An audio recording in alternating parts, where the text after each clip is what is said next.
Good morning. So glad to be with you here today. And I know we got three groups of Lutherans today, but it's nice to see the tradition is among all three. The back rows were the first ones to fill up today. So nice to see that habit holds. So as you heard, Pastor Collin Vanderhoof, Everyone Outreach is a newer program that our synod has come up with. It really is a 2-day seminar that we go out to congregations and train those congregations. We're not going to do 2 days worth today. We're going to kind of hit some of the key points. I'm one of about 20 pastors that are trained to present those seminars. And really the key focus of the seminar is to change the culture of a congregation, to get the congregation to think about outreach in a different kind of a way. And so today we're going to talk about why we need to shift that focus, and then a little bit about how we do that at a congregation. I think you'll find it connects pretty well with what you heard this morning also. So just a little bit about me really quickly. That is my wife, Tiffany. She is currently a 3K teacher at our school at Pilgrim. We've been married 22 years. Our oldest, Noah, the tallest one, he is 21. He is building houses in the Germantown area, living at home with us. Micah is a freshman at Martin Luther College, studying to be a high school music teacher. And then our daughter Grace is a sophomore at Kettle Moraine Lutheran, getting ready for the basketball season. So that's a little bit about me. I have served 18 years into my 19th year. And interestingly, they've all been in Wisconsin. I spent my year as a student pastor out in Idaho and figured, well, this is pretty nice, and I've been in Wisconsin ever since. And even the calls I have returned and not taken have been in Wisconsin. So clearly this is where the Lord wants me to be. As you look at that list, does anybody know where Mauston is? Oh, yeah. Some? Okay.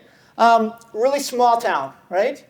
During our time in Mauston, we also helped start a new church in Adams, which was an even smaller town.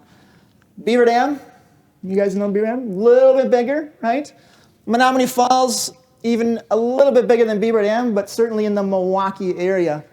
So 18 years, and spread out there, I've come into contact with people in rural settings, urban settings, blue-collar folks, white-collar folks.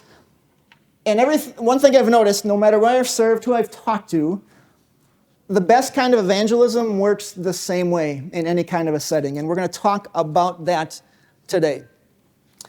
All right, so we need to shift our strategy a little bit. We've talked about personal witnessing for a long time, right? I think in the Lutheran Church, we know we're supposed to be sharing the gospel. We at least pay lip service to that at times. But I think in our culture today, it's even more important for us to put some focus on personal witnessing. And there's two main reasons why this strategy needs to shift. Before I hit that, do you know the difference between these two things? Real quickly, with the folks nearby, can you agree on a definition for these two things, and how are they different? Anybody want to share their definition for corporate outreach? Corporate outreach is something that the denomination does. Okay, something the larger group does together. Okay, good. Anybody have a definition for personal witnessing that you are willing to share with us real quickly? This brilliant gentleman that I'm next to feels that personal witnessing is more so individual testimony. Okay, one-on-one conversation, right? Sharing what you know about Jesus. Yeah. Also, real quickly, the terms outreach and witnessing really have different definitions too, don't they? And a lot of people define them in a lot of different ways. For our purposes today, when I say outreach, I just mean things we do at large as a group to make connections with people. Evangelism or witnessing is more of that one-on-one conversation, sharing Jesus, sharing the good news that we have about our Savior. Of these two, which one are most people more comfortable with? Which one are most people more comfortable with? Number one. Somebody else doing it. Aha. Okay. Somebody else doing it, right? It gets me off the hook in a sense. Any other reasons why corporate outreach tends to be the one most people are comfortable with? Strength in numbers. Okay, you got some support with you. Good. That's a positive spin on it. I like that. Vulnerable when it's personal. That makes us uneasy, doesn't it? Yeah, a little more scary if it's just me. Okay, anybody else? One more answer? I think it's lack of, I'm not trained to do that. So I'm not good enough to do that. I'm not trained, right? I'm not the expert. Yeah. How many evangelism classes do you think your pastor took? Probably not as many as you think. He's not all that trained either, right? Sometimes that's the idea. We got to know the perfect answers. We got to have it all figured out. If you know Jesus, that makes you somebody who can share Jesus. All right. Why is it important? Here's just a list of reasons. You guys gave us some of them. I think as our first comment said, really all of this gets us off the hook, right? We know it's being done. That makes us feel good, but I'm not the one doing it. And sometimes that makes us feel good too. So as you think about your congregation right now, does this define your outreach program? Is it over there evangelism? Is this bad? No. Please do this. Please pray for mission work. Please pray that the missions your congregation supports are doing good things.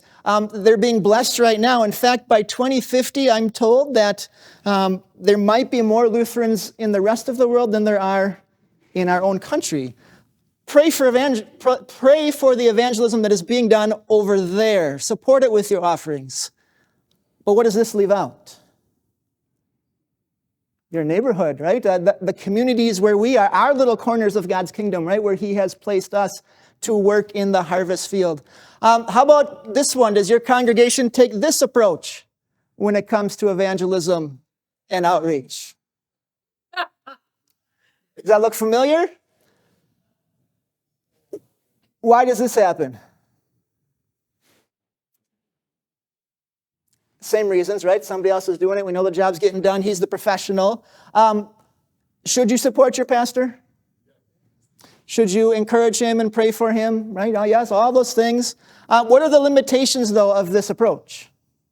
He's only one person. How many people does your pastor know? How many non-Christians? Right? Most of the people your pastor knows are probably in the pews already.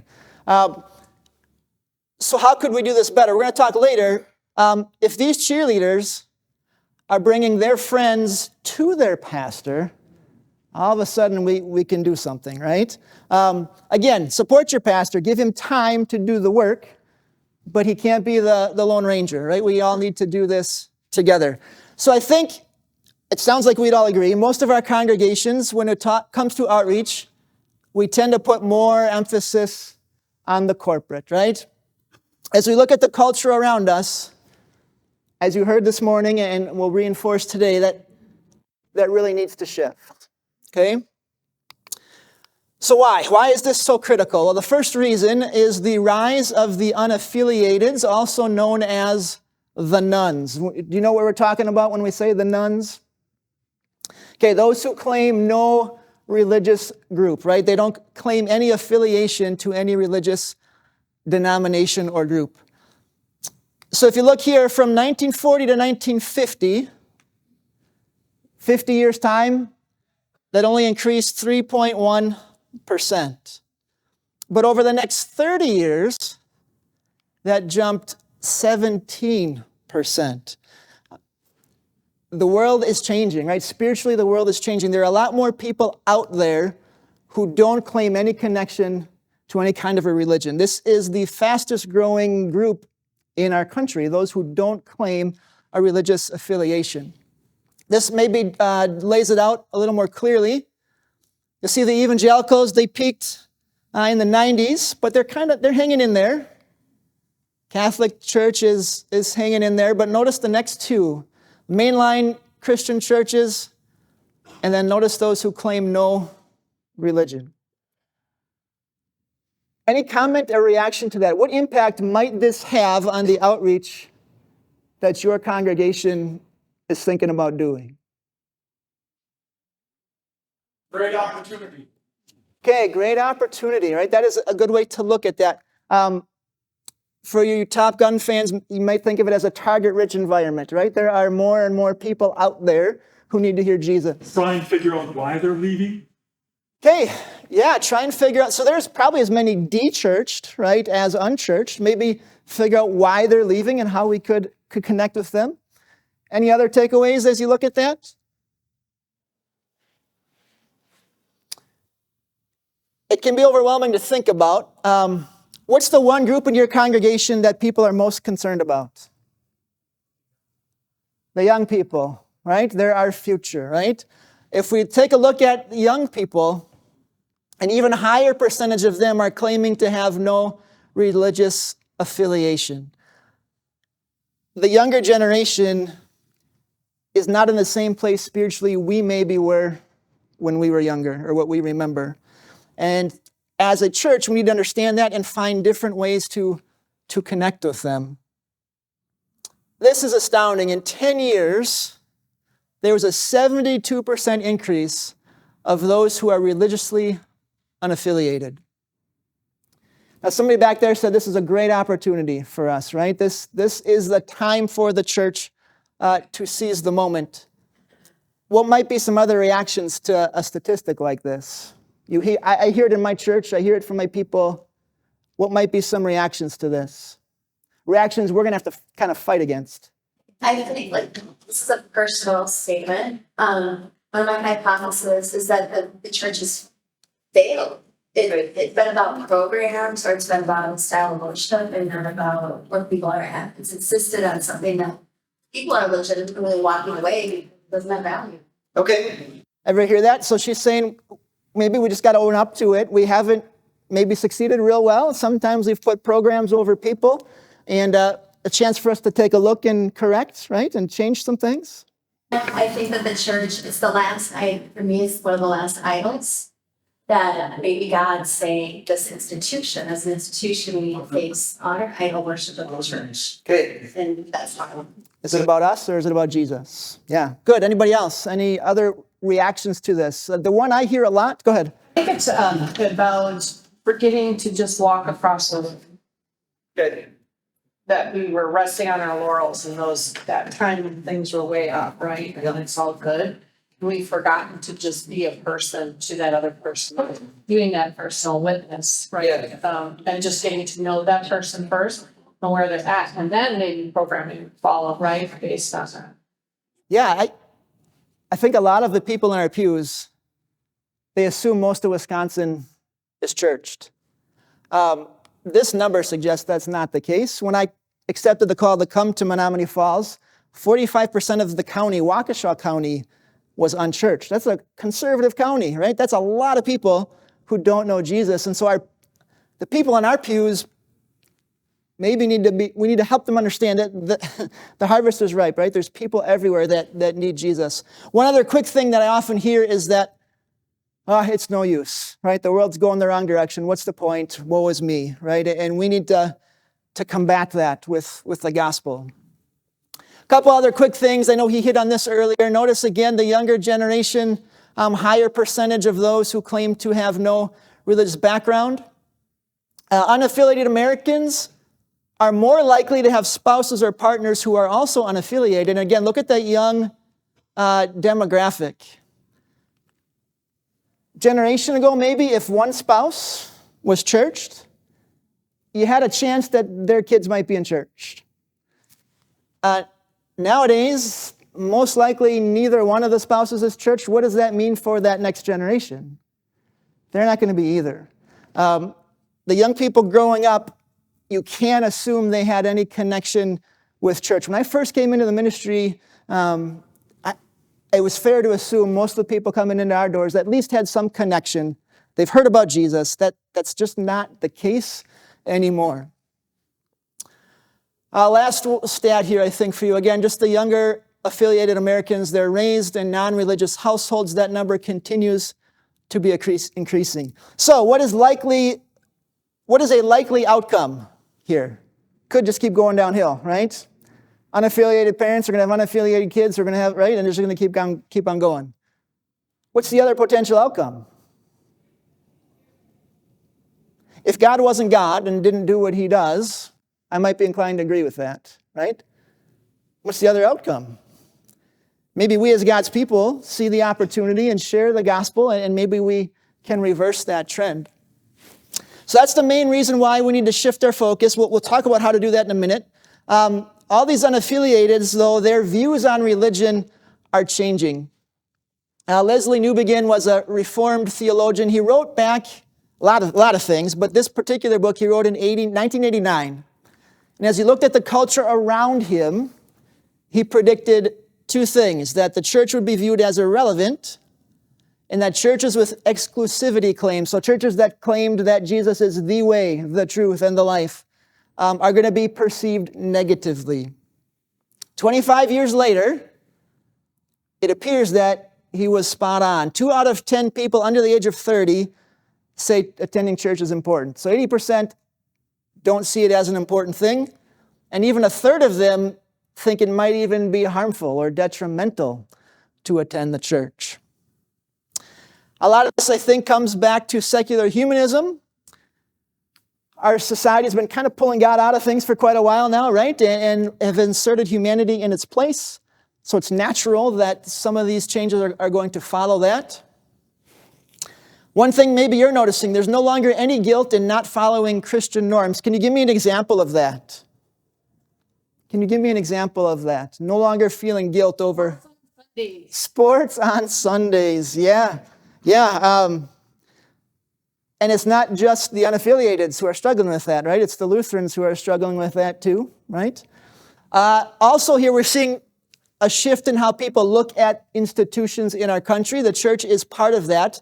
Nobody's faring really well, but if you look at organized religion today, people don't trust that either. Why would that be? Why don't people trust organized religion as much as they used to? Listen, you find out in the long run they're a crook. Okay, some of those guys on TV or didn't, some of the televangelists, right, have defrauded people and other things like that. Any other examples or reasons? Hierarchical protection of abusers. Okay, unfortunately, there's been a lot of that, right? Yep.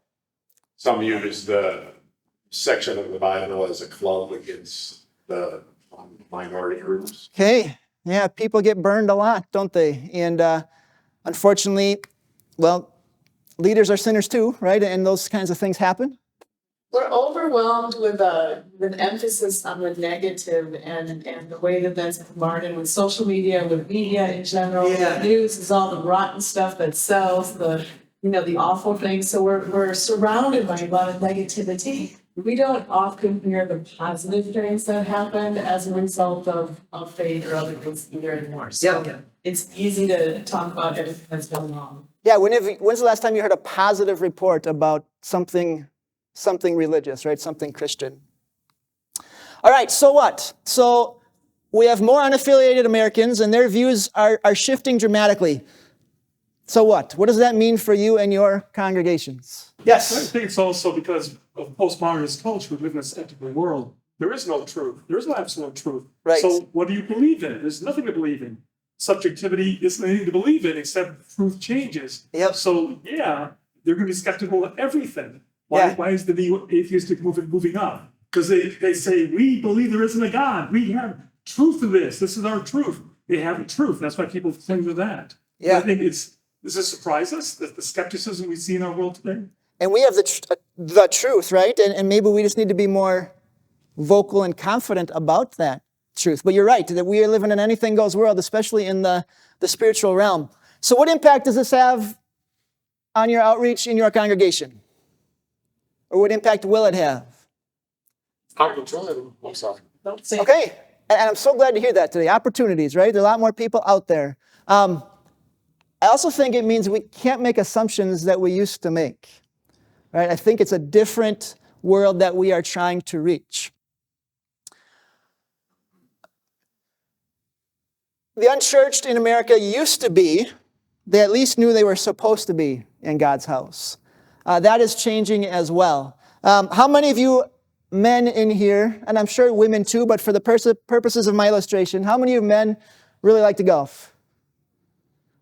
That's a lot less fewer than I thought.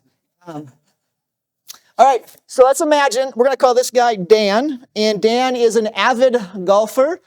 He buys the best clubs. He goes out. He's in the league twice a week. He and his buddies golf every weekend they can. He loves it. Dan's wife can't stand it. She doesn't like it. She's never tried it. She's not interested in it. She has no desire to do it. Will it matter to her if the local golf course sends her a newspaper ad or a Facebook ad advertising all of the best greens and new golf carts and it's designed by Jack Nicklaus? Is she going to care? It's not even relevant, right? She's not going to care. But if her friends are having a girls' weekend together and they invite her to come along and it'll be great and none of us know how to do it and we'll just laugh at ourselves and we'll have a good time, might she consider going? Maybe more likely, right? The unchurched out there, the church isn't even on their radar.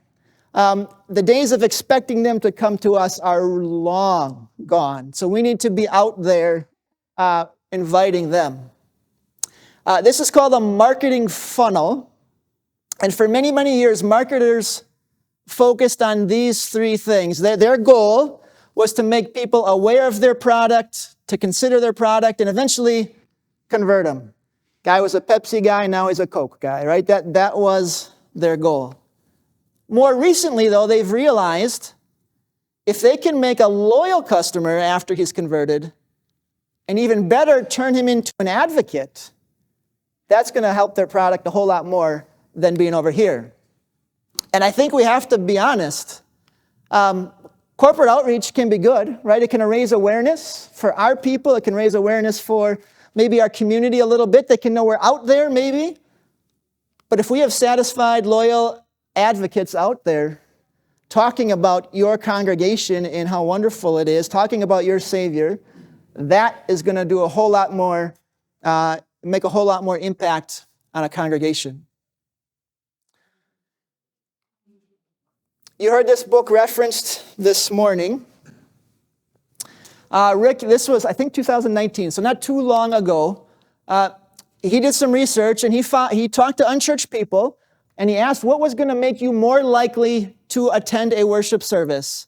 You'll see Facebook and videos are down here, but notice invites from friends and family, over 50% of them indicated a willingness to consider coming to worship if they were invited by a friend or family. I've seen other studies where that's higher. I think they're a little bit older studies, though, so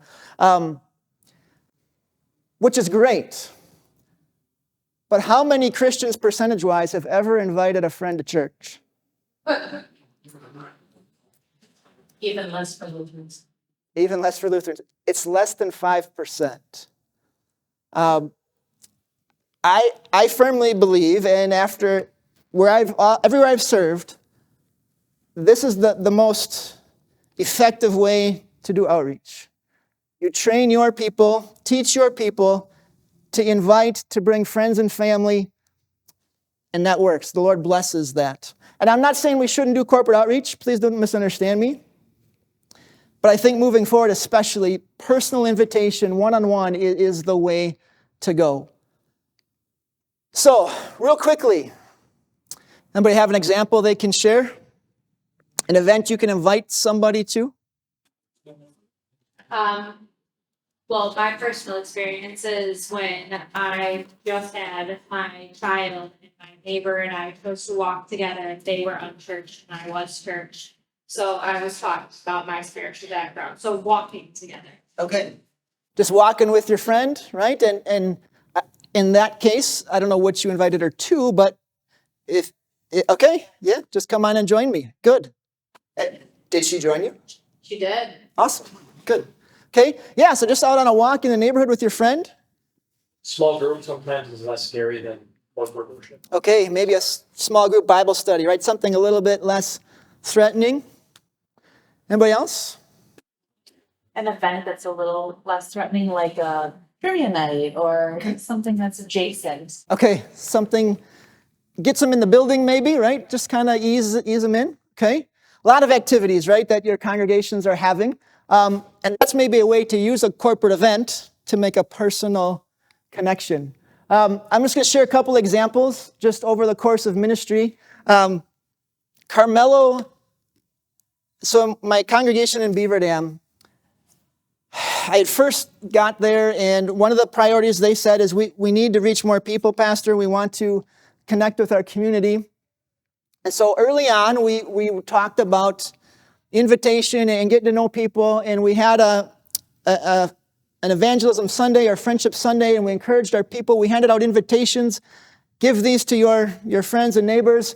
One of our members took a stack, and she personally invited every family from their club baseball team. We had the event.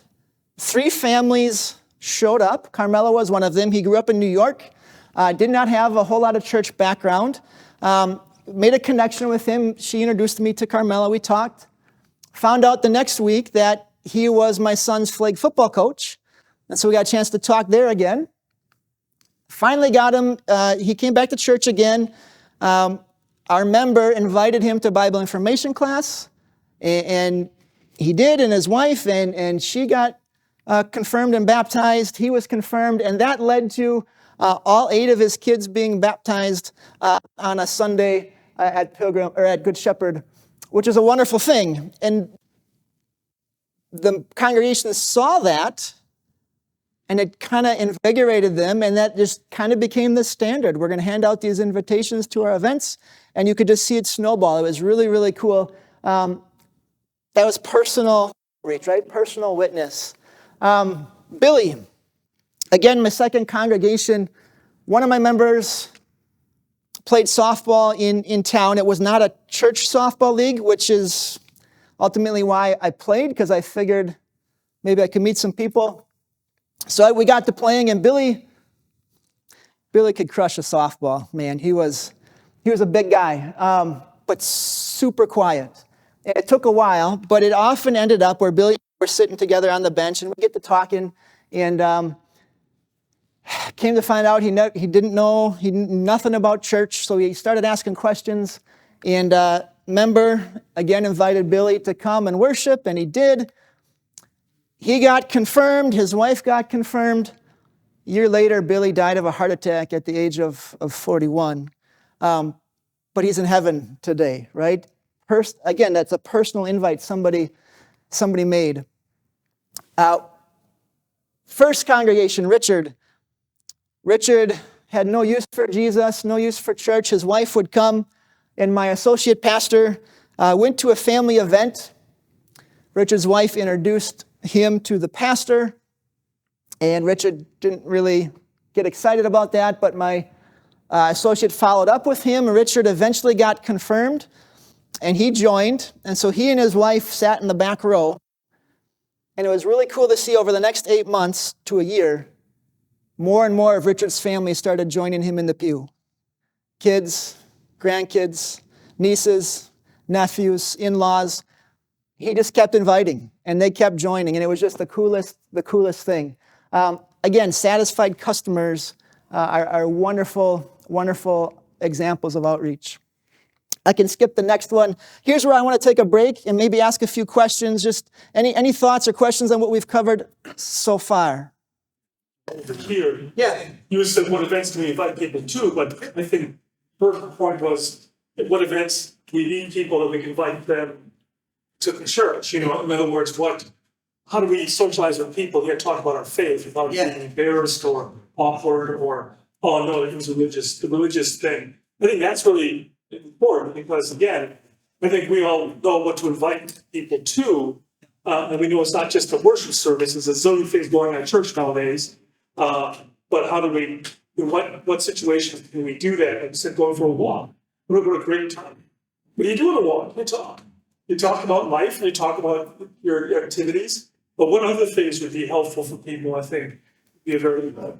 Because again, I want to talk about my faith. I don't know how to do it. Because I don't know where I can do it and feel safe or not awkward. I'm not going to do it with my softball team because I'm going to look like a real religious zealot. And I don't want to do that. So I think I would like to hear other. Yeah, thank you.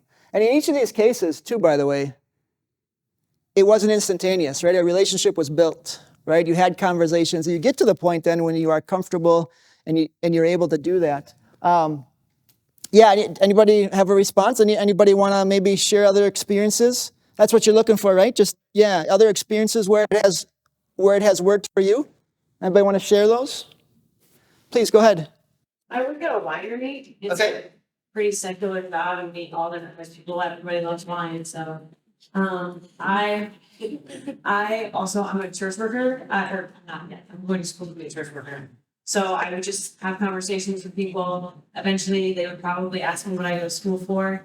And I always have that internal debate of like, oh, do I lie and say I'm going to school for nursing because I know that they won't like it, but I tell them every time what I go to school for.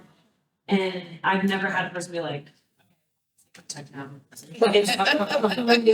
they're always interested to hear more. And 9 times out of 10, they're usually like, oh, I go to church, like every 2 months and I actually kind of like it. Could you tell me something about this? Yeah. And it's not because I was like, here's your wine. Let me tell you about Jesus Christ. It's not that. What brings you here? Have you ever been here before? Yeah. So I'm not trying to be a zealot. Usually they bring it up on accident, whether they mean to or not. Thank you for sharing that. Finally, where has God put you? That's where you need to do this, right? I have a member, he's 80-something. He goes to Denny's almost every day, and he just sits there, and whoever walks up to him, he'll just talk to, right? And he develops these relationships with these waitresses and the waiters and the regulars, and every Sunday he takes our worship folder and he gives it to somebody, and the conversation starts. And do they always come to church? No, but they listen and they talk to Gunther, and might they come later? Maybe, right? Wherever you are, right? That's where these opportunities can pop up. And where you are, your pastor isn't, right? He can't connect with those people, but you can.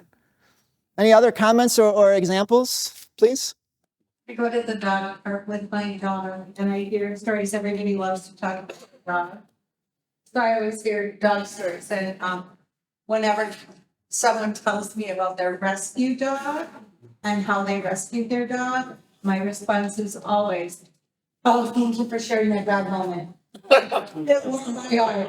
No matter what the story, I always attribute it to, that's a God moment. It warmed my heart. Because it's always this big story. They didn't just magically get this dog. There's always a story behind it. And I just try to remind them that dog is theirs because God wanted it to be theirs. And when we connect with people and those kinds of things, that really opens the door to that spiritual conversation, right? We'll take one more. Go ahead.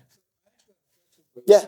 Thank you for this information, great presentation. But in regards to corporate outreach, and sometimes you can't see the forest for the trees, so maybe I'm just overlooking the answer.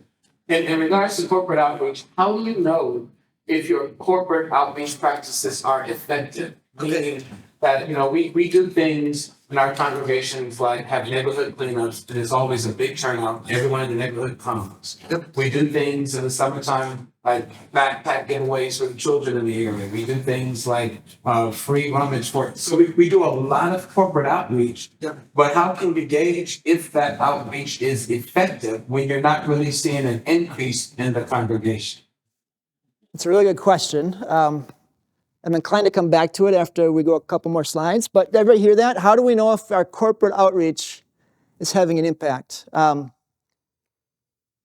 Let's make sure we come back to that, okay?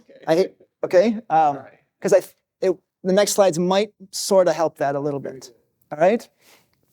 All right, so you've trained your people, they've done the inviting, and they show up to worship. How do you get them back? What brings them back to church? And then maybe in a related way, if they come to the corporate thing, what brings them back? Over 18 years, 3 congregations, a couple hundred new members, maybe more. I always ask the new person, why'd you come back? Every time. The 2 things I always hear, the message, and it was welcoming atmosphere. It felt like home. Now, the message, it's biblical, right? That's what they are thinking about, but it also, they got it, right? It was something they could apply to themselves, right? It was relevant to their life, biblical message. That's always mentioned in that welcoming atmosphere every single time. Even people who came and I visited and I talked to, even ones that didn't stay, it's just such a welcoming atmosphere. Those two things always come up. You know what almost never comes up? Worship style. Almost never. I find they just want you to do it well. They're less concerned about what it is that you're doing as long as you look like you know what you're doing, right? And are doing it well. Before you leave that, style, do you think that might depend where the church is located? In an urban environment, in a rural environment, or in a suburban area? Because I'll tell you, in my church, we're in an urban environment. Yeah. That worship style comes up. That could be. Yeah, and maybe it is the areas I've served, right? My first congregation, there were, interesting enough, for the smallest place I've served, community-wise, had the most variety worship-wise. And so there was a little bit of back and forth there, but most people, even then, they were just happy it was done well. Maybe your setting is a little bit different, right? I can only speak on where I've served. And maybe bigger cities, maybe that's a bigger issue than what I've noticed. Yeah, go ahead. And what was really interesting is trying to do this once where we invited people from outside of our church, outside of our denomination, to come in and critique our worship service. So we would give them a $50 gift card, Starbucks coffee, and they said, and they were honored. A lot of people would say, "We'll be glad to come." They would come 2 times, and then they would have to give us an honest evaluation. It was really interesting what they saw. And we gave them the gift card before they came, so they could say anything they wanted. We wouldn't pull the gift card, and it was just a huge eye opener to their experience. Did they feel welcome? Was the congregation friendly? Did they like the message? It was really an eye opener for our congregation to say, "Wow, this is what people see when they walk in." Yeah. And how can we make a more welcoming atmosphere? It was really interesting, and it's something I would encourage every congregation to do. And you'd be amazed how many people that come in and critique. Well, eventually, want to learn more about your church. Yeah. So you ask the waitress in the shop in town. You ask somebody at the Piggly Wiggly. You say, we'll pay you $50. Just come to a worship service. I think that's a great thing to do because you've been in your congregation so long, you've got blinders on, right? You don't see all of these things. That's a great transition into what we're going to do next. Can I have some help passing these out? Real quickly. So everything on your sheet are examples of things that might make people feel unwelcome at a congregation. I'm going to ask you to just put an X in the box. Do you think it's a real life example that I've heard? Or do you think it's one I made up for the presentation today? All right. Number 1, political bumper stickers. Is that real or is that made up? It is real. A member walked in and said, "Pastor, am I allowed to worship here?" Well, of course. Why? Well, all the bumper stickers in the parking lot are for this political party, and I'm from the other. So there was some offense there, and the person didn't come back. How about number 2? Real or made up? That is real. New members came and decorated the church for Christmas on a Friday. Long-term members who usually do that came on Saturday, saw that it wasn't the way it was normally done, so they rearranged everything, and the new members took that as reason to not come back to church. How about number 7? I'm not going to do them all. How about number 7? Real or made up? That's real. Why? Who's Mark Schmidt and how do I contact him? Right? Truthfully, they're all real. They're all real. They're all real. I think that highlights the point that was made just a moment ago, though. we don't see this, right? Who determines if something is viewed as unwelcoming? The person being welcomed, right? Who determines if that unwelcoming item or issue is changed?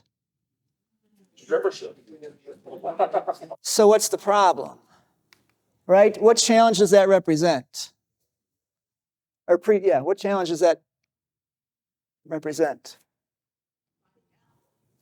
We're not going to get to it, but I have a recording of one of my members, and she talks about how she just, her approach is just to walk up to anybody. I'm sorry, I probably should know you. I might have met you, but can you remind me your name, right? And you got to be willing to kind of get over yourself a little bit there, right? But good questions, and I would take those back to your groups, your committees, talk about them. If we look at 1 Corinthians 9, you know these words from Paul. What does that previous slide, or how does that connect to this? How does Paul help us, address that issue we just talked about with, you got the guest, the member, they're not connecting, right? Because they're not seeing things the same way. What does Paul have to say here about that? What do we as God's people have to do?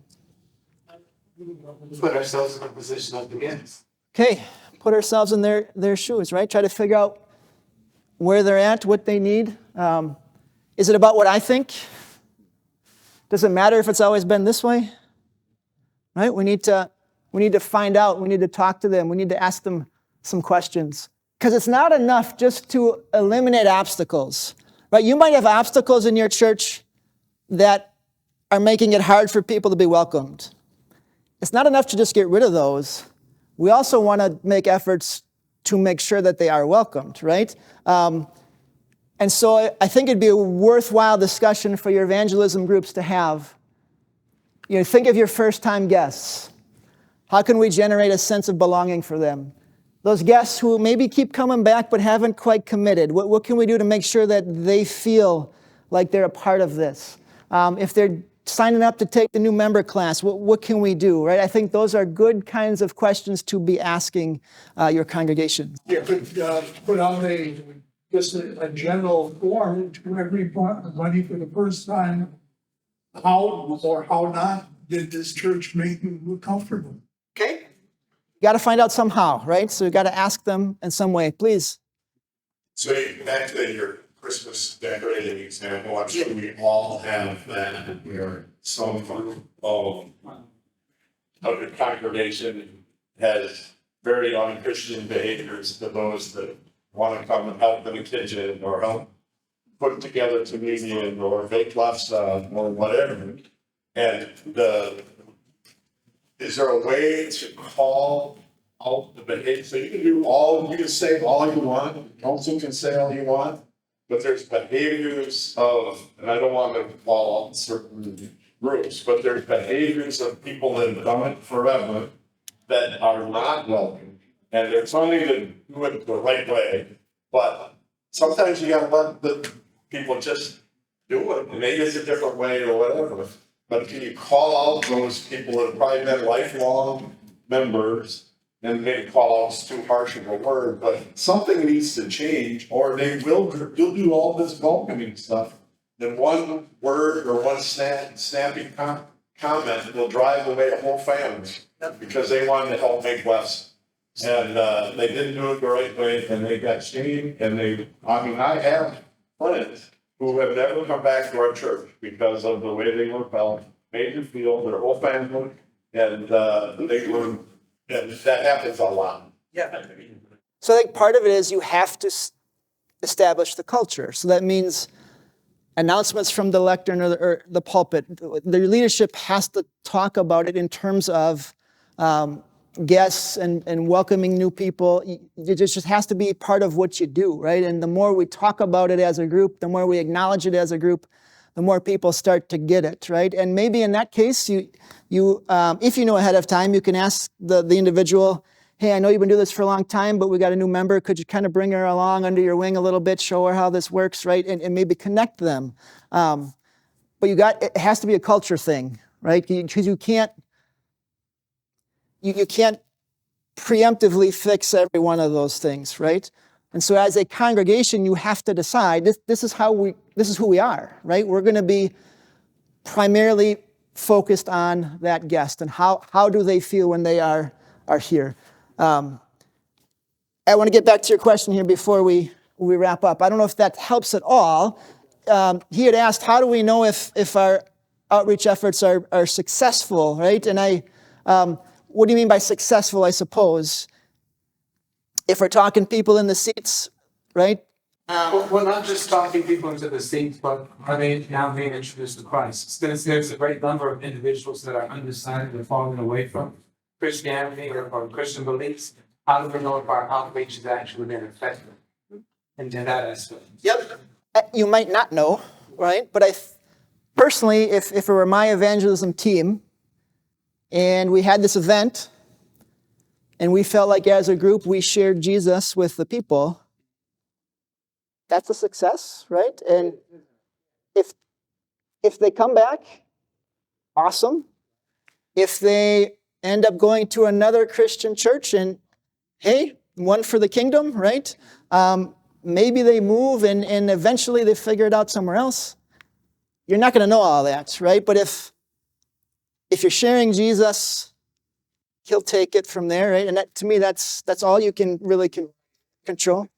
Yeah. Yeah. Yeah, I think we get mixed up in church membership and evangelism. Our goal is not to grow the church as far as membership. We praise God for that, but we thank God for the opportunity to share the good news so they know Jesus Christ as their Savior, so they'll be in heaven someday. In our ECC, we have tons of families who are non-members. They never be members, but they know the love of Christ. And the goal is, do they know their Savior? And in the end, do our people understand that that's what evangelism is, not a church membership. And you get into culture, and that kind of goofy high church culture kind of thing. And it's a dangerous path to go down. You have to understand what outreach and evangelism is, and sharing the gospel and the love of Christ and everything we do. They may never join the church. Maybe they're previously Catholic, and they could never see themselves becoming Lutheran. Totally okay. Visible Christian church, the holy Christian church. And I think we have to get people to see that. How many are in the Milwaukee area? There's churches everywhere, right? And I know many of the guests that come, if they weren't invited by somebody, we're not the only church they're seeing, right? And you know what? You invite, you encourage, you talk to them, but finally in the end, if this isn't the church they pick, they're still in the kingdom. We have, I think, 5 minutes. Go ahead. Yeah, back in the day when I was leading 16 ministry, we had a chaplain for the institutions, the jail, and he was talking and leading us, and he was starting to go into despair. And it was despair because he was there every week, or whatever application it was. And it was not knowing if he was having any effect. Because it was the turnaround of people. They were incarcerated for just 2 weeks, and he might not see them again if they were not a repeat offender. Or he might see them, maybe there's a positive note, but he was just so, when I said, you're just there to plant the seed. Yep. And the hard part is you don't always know what the Lord does with that, right? One time in my ministry, a gentleman that visited and we talked and shared the gospel, I never knew what happened to him. He moved and a year later just sent a note, hey, thanks for what you did. I joined a church. Like, that's so rare. That happened one time. And you just trust God to do that, right? And the Lord blesses his word when we share it. And that ultimately is our confidence. I think that's probably a good spot to bring to an end. I appreciate your time and your participation. And God bless your efforts as you try to reach the people in your community. And talk about this with your people. How can we make sure that we're going to be welcoming with those folks that come through our invitations? Thank you. God bless you.